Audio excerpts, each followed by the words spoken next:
চলো আজকে তোমাদের একটা লইটার রেসিপি শেয়ার করি। কাঁচা লইটা কীভাবে খুব তাড়াতাড়ি বাড়ির লোককে রান্না করে খাওয়াতে পারবে। তো প্রথমেই কড়াইয়ে তেল দিয়ে দাও পেঁয়াজ কুচি, লঙ্কা কুচি আর টমেটো কুচি। এদিকে তার আগে এই লইটাগুলোকে 2 পিস করে কেটে নুন হলুদ জলে আমি অনেকক্ষণ ডুবিয়ে রেখেছিলাম। যখন দেখবে পেঁয়াজগুলো ভাজা হয়ে গেছে সেই পর্যায়ে দিয়ে দাও গিয়ে ধনেপাতার কাঁচা লঙ্কার পেস্ট। তারপর মশলা দাও, কিছু গুঁড়ো মশলা হাতের কাছে যে কোনো, হলুদ গুঁড়ো, লঙ্কার গুঁড়ো, জিরে গুঁড়ো। তারপরে একটুখানি নাড়াচাড়া করে ভাজা ভাজা করে নিয়ে জল ঢেলে দাও।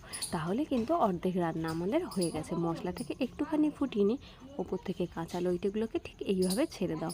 তারপর এটাকে ঢাকা দিয়ে মিনিমাম 5-7 মিনিট মতো সিদ্ধ হতে দাও, একদম লো মিডিয়ামে। যেটা আমি উনুনে করছি, তোমরা চাইলে গ্যাসে করতে পারো। তারপর দেখো এই যে নামিয়ে নিয়েছি, আর তারপরের লোকটা তোমরা নিজেরাই দেখতে পাচ্ছ। তো চলো আর কিছু ভাবনা চিন্তা করে খেতে বসা যাক। কেমন হয়েছে সেটা তোমাদের জানাই। আমার তো দারুণ লেগেছে। তোমরা কে কে রান্না করছো সেটা কমেন্ট সেকশন জানাতে অবশ্যই বলো না। Tata guys.